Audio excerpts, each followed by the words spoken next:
Hey, it's Matt. Welcome to Unbearable 73. I have a new video a new wrestling video we're going to review. It's over on Wrestlelamia channel, as you can see now. Subscribe to Wrestlemania. Join if you I don't know. Let's hit the like on his video and let's get into it. This is 10 botches that resulted in serious punch for a WWE wrestler. Unfortunately, a natural part of pro wrestling, but certain botches have resulted in wrestlers being seriously punished.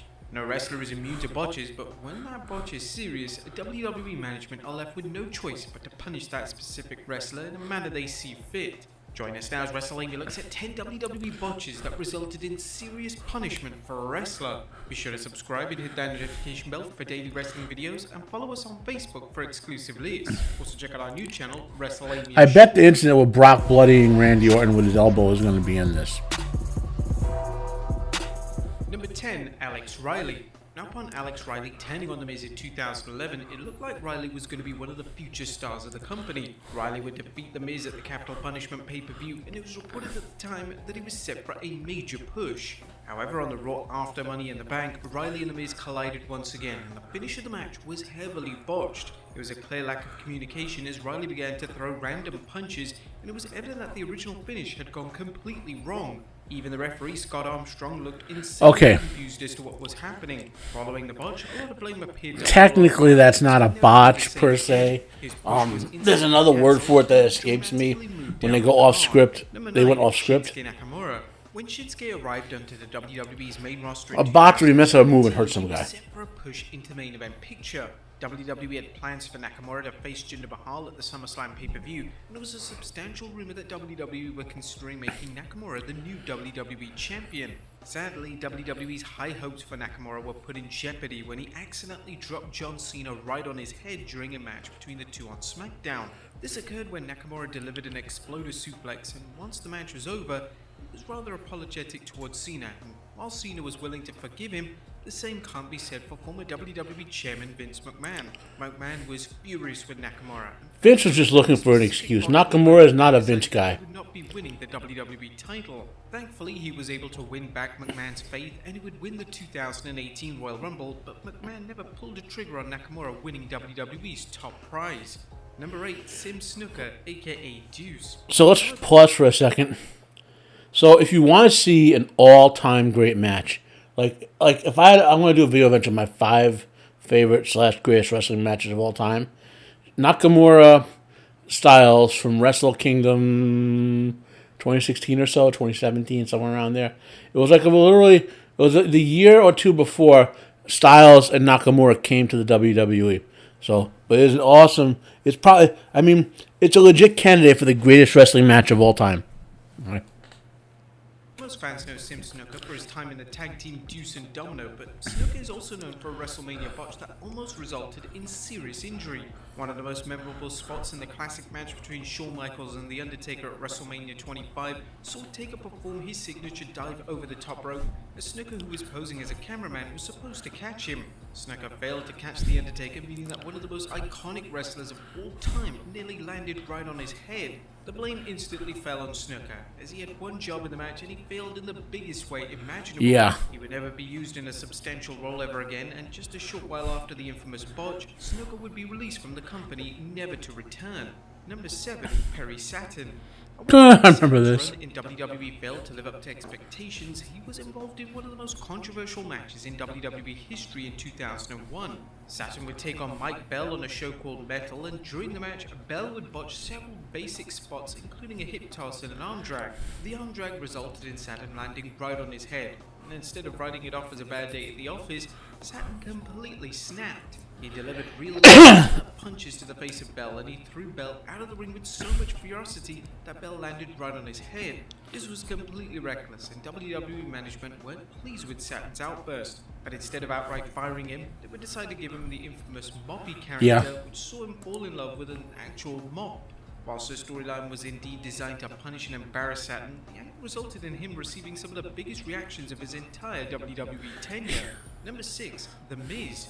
It's always been an urban legend in WWE that Triple H has a personal issue with The Miz. This escalated in 2012 when it was reported that a botch from The Miz resulted in him being chewed out by the game backstage. The Miz failed to catch R-Truth when Truth attempted a slingshot somersault during a six-pack challenge on Raw. It was a miracle that Truth wasn't seriously hurt. The moment The Miz came back through the curtain, he was held to account by Triple H. Dave Meltzer discussed the incident during an edition of the Wrestling Observer newsletter, as Meltzer added, Triple H gave Miz a tongue-lashing backstage about not catching him.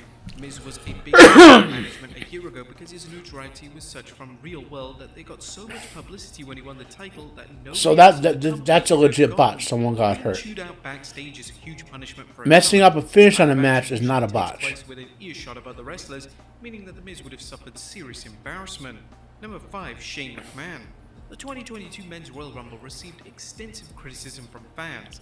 The Rumble lacked surprises, suspense, and the strong presentation of Shane McMahon was incredibly frustrating. McMahon's performance in the match was lackluster, and he would even botch several spots, including his own elimination. Shane was supposed to be clotheslined over the top rope by the eventual winner Brock Lesnar, but McMahon couldn't get over the ropes. It was awkward and heightened how much of a disaster the match was. McMahon was blasted by his own father Vince McMahon, and his creative input in the match as well as his overall performance resulted in the prodigal son being let go by WWE. Number 4, Mickie James. Now, the rumor is that Shane did that because he knew he was on the verge of getting fired and he wanted out. He was done. Because remember, Shane only came back to be an on-screen performer. He totally left WWE like a decade ago to make his own wave in the business world because he realized his father never was going to retire. Stephanie realized that too. That's kind of one of the reasons she stepped away from WWE right before Vince got kicked out for a while. That they realized to prove themselves in the business, they can't do what Vince did. And Shane has. But they convinced Shane to come back for running the company as a performer. I think when his time in the other company had gone up, and he just wanted to do some other stuff. But the word is Shane got tired of performing and wanted out again. So that's kind of why he let it happen that way. James is one of the most decorated female stars of all time. One match in 2009 resulted in WWE losing faith in her. James would wrestle Gail Kim on Raw, and the finish of the match was heavily botched, with James botching several moves, including her own mid-kick finishing move. When James got backstage, she was told off by WWE management, but this wasn't the end of her punishment. Just 2 months after the incident, she would be dropping the Divas title to Jillian Hall. Hall was virtually a novelty act in WWE, and she wasn't even remotely credible. What made the situation worse was that the match lasted just over a minute. Well, this was when the Divas title was a joke. The match was evidently punishment for James's poorly received match with Kim, and it was incredibly petty for WWE to present their top female talent in this manner. Number 3, Mr. Kennedy. The WWE Mr. Kennedy! Insanely charismatic and was on paper the perfect WWE superstar. When Kennedy returned from injury in May of 2009, he took part in a huge 10-man tag match on Raw, and this would end up being Kennedy's last ever WWE matchup. In the match itself, Kennedy would botch a back suplex to Randy Orton, and this botch resulted in Orton complaining to WWE management, and Kennedy was subsequently released from the WWE. Orton claimed that Kennedy dropped him on his head, but Kennedy claimed that wasn't the case, and Orton had simply jumped too high for the suplex. Orton's complaint was backed up by John Cena, and with Orton and Cena being two of the biggest stars in the company, Vince McMahon simply couldn't afford to ignore their grievance. Number 2, Roman Reigns. Now in 2013, reports surfaced that the Shield had major heat backstage. This heat predominantly fell on Roman Reigns, as Reigns reportedly had an argument backstage with WWE veteran Randy Orton. It was reported that Reigns had botched a spot with Orton at a house show, and when Orton called Reigns out on the botched spot, Reigns stood up for himself. This was ultimately fed back to Vince McMahon, who was furious. McMahon wanted to bury the Shield on TV, and this was around the time when the Shield's unbeaten streak was ended on a random episode of SmackDown, and it wouldn't be far-fetched to say that the two situations were linked. And number 1, Kofi Kingston. A decade before Kofi Kingston would become WWE champion, they had Roman goes from that to being Vince's golden boy like not even 2 years later. Figure. plans to make Kingston into a certified main eventer. However, a botch finish to a match with Randy Orton and John Cena resulted in Kingston losing his push instantly. You know, certain names keep showing up over and over again.